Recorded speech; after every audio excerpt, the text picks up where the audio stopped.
On 2K Sports, it's the NBA, served to you weekend style. It'll be Al Jefferson and the Utah Jazz facing off against Derrick Rose and the Chicago Bulls. And with tip-off just seconds away, let's head on out to Kevin Harlan and the rest of the 2K Sports crew. I'll be back to bring you up to speed with the HP Halftime Report.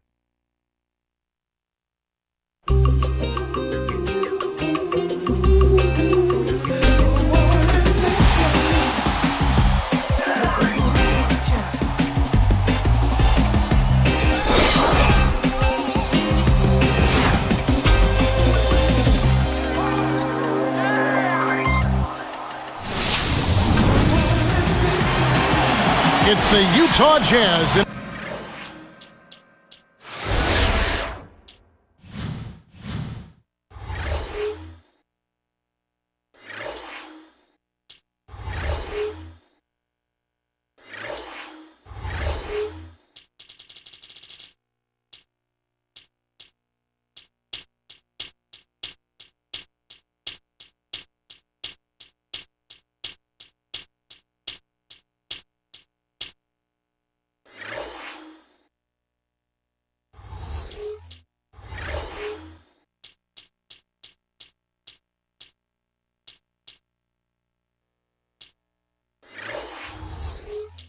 An interconference affair.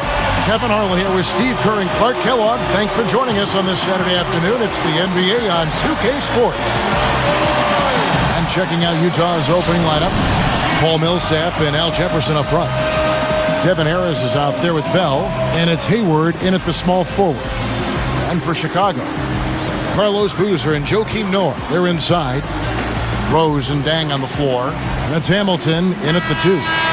Guys, the Jazz weren't terrible on the road last season. I mean, they didn't hit the 500 mark, but I don't know if that was really the source of their problem.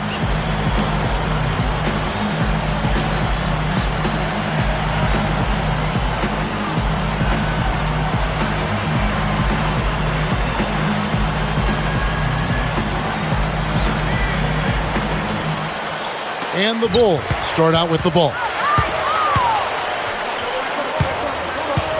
And here's Rose.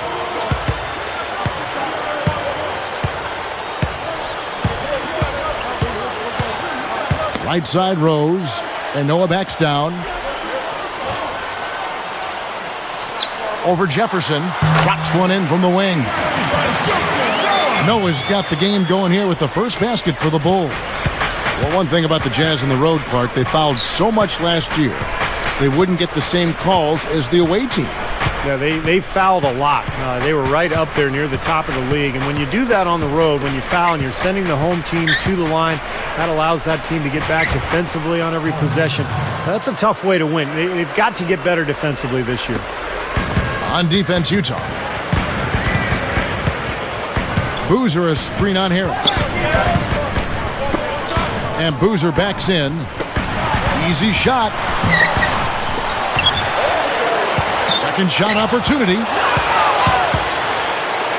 And here's Utah. Now we're going to get a chance to check in with Doris Burke, who had a talk moments ago with head coach Ty Corbin. Doris?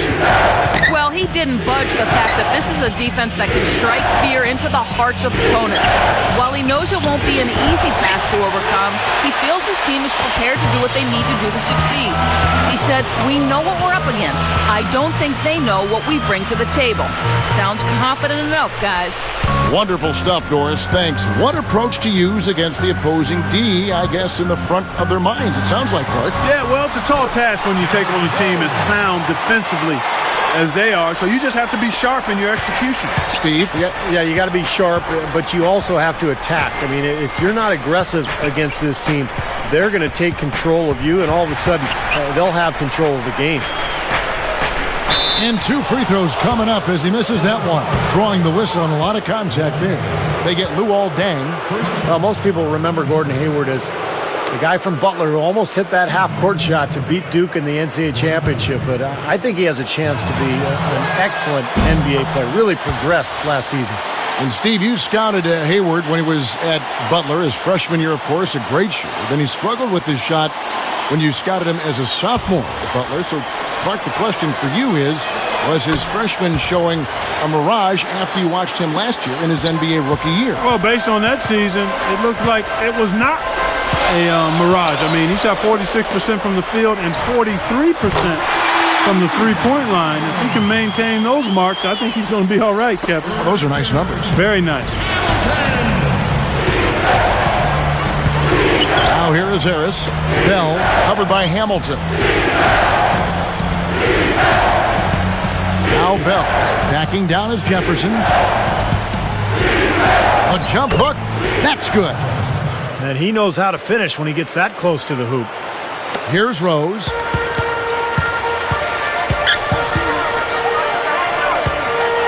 Back to Dang. The tray. Yes, and it's Rose with the assist that time. Dang's got himself going there. His first points of the game on the deep ball. Here's Harris.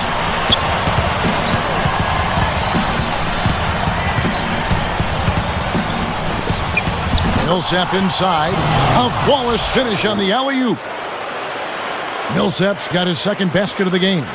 Superb feed there, young fella. It really was. Perfect setup for the lay-in. Well, he just managed to float the ball up there. Here is Rose. Under 9 minutes left to play in the first quarter. Hamilton with a screen on Harris. Rose kicks to Dang. Open look. Yes, and it's Rose with the assist that time. Rose has got 3 assists now in this one.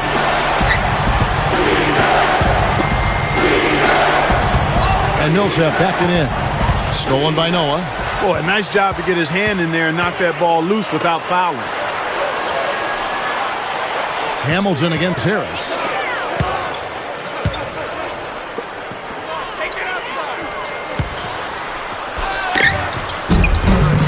No good. Some solid defense from Harris. Nice shot by Hamilton. Crashing the offensive glass is such a big part of this game, and it's going to pay off for them. Harris with it. Looking for his first bucket of the game. And here's Hayward. Back to Harris. He dishes it to Jefferson. And it's sent back by Noah. The Bulls leading by 6. A baseline J.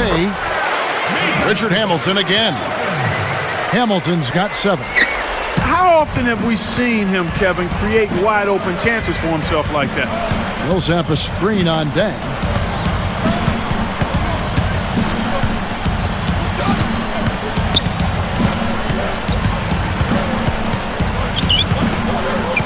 Here is Hayward. He's covered by Dang. Now Hayward. Nice D from Dang. Right around 7 minutes left to play in the first quarter. Rose.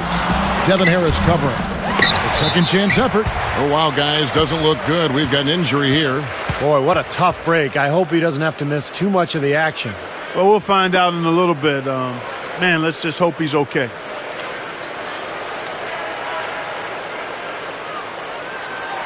Making a switch here, the Bulls. Watson's checked in.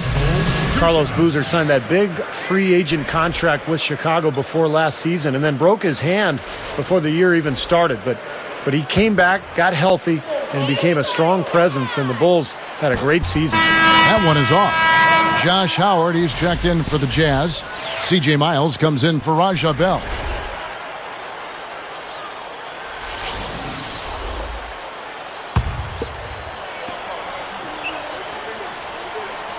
He's off on the second. Jazz trailed by 8. Guys, they've been getting it done. They sure have been. I mean, really looking good and sharp offensively. Yeah, knocking down the open shots and really getting a nice flow to their game. Here's Jefferson, and it's going to be 2 free throws. Drew contact on the shot. You know, just to follow up on what you said there, Steve, I mean, injuries have been an issue for Boozer over his career. I mean, he gives the Bulls a low post presence, and they've needed that for years, so I think it can be a good fit for him. And the first one drops. And Al Jefferson did not get off to a great start for Utah following that trade from Minnesota last offseason. But as the season went on, he really picked it up, and he finished strong. And good on the second, so he makes them both.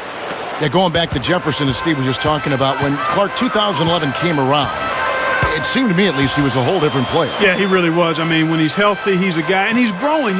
You know, with young, big guys, you got to give them time, Kevin, and people oftentimes expect too much too soon. A big guy takes probably 4 to 6 years to develop into who he's going to be as an NBA player, and Jefferson right on that trajectory now. Yeah, and down the stretch, he was terrific. Yeah, he was outstanding. I mean, he's a force down low. Fires for three. The offensive rebound. It's tipped. Well, he saw that kick out coming and really anticipated the play before it happened. Watson the pass to Deng. Harris knocks it loose, but they get it back. And that one's good. Boozer. Here is Harris. Still looking to get on the scoreboard. Timeout is called, first of the game for the Jazz.